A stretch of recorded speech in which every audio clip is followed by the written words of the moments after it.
And so I think the challenge is how do you do it at scale?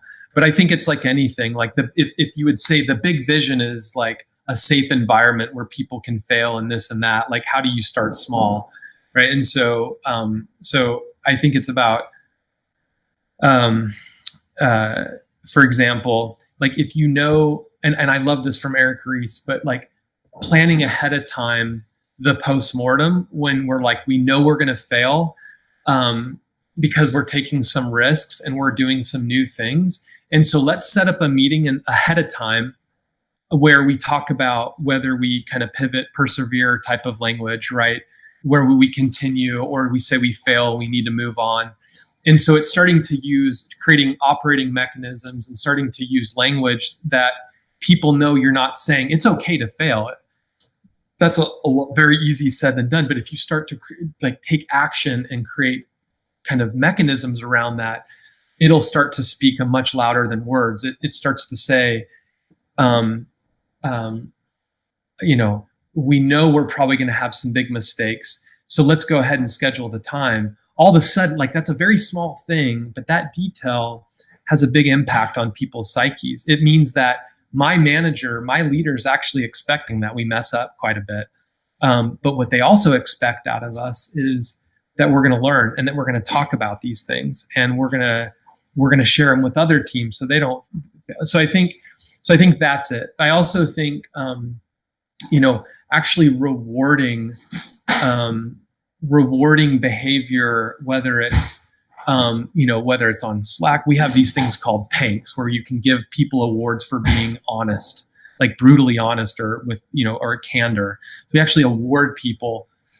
We have a system called 15-5 where we can give at the end of the week people high fives that are public. And it talks about how,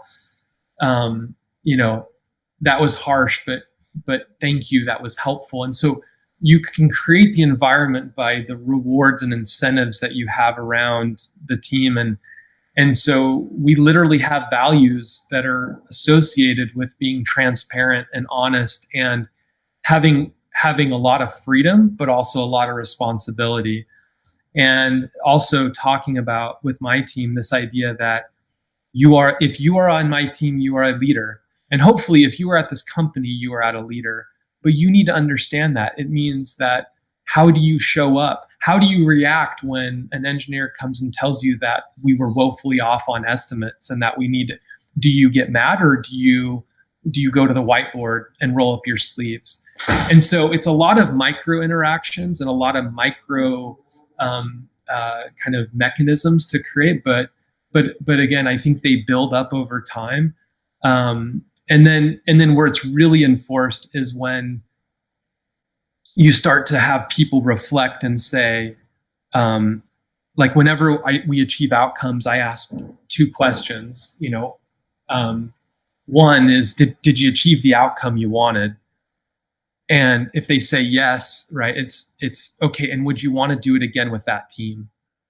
And if they say absolutely, even if they failed or if they got the outcome, then I know that we're getting both the business outcome and this team outcome, this idea that this environment that we're talking about, because you've probably been part of teams, I've been part of teams where you might get the outcome and you are heading to the door, you're going to go work on the next team because that was painful and you lost respect and, those have been tough times, right? But there's that other time where you're in the trenches and you had to storm and really come out of it, with some adversity, and you're better off, right?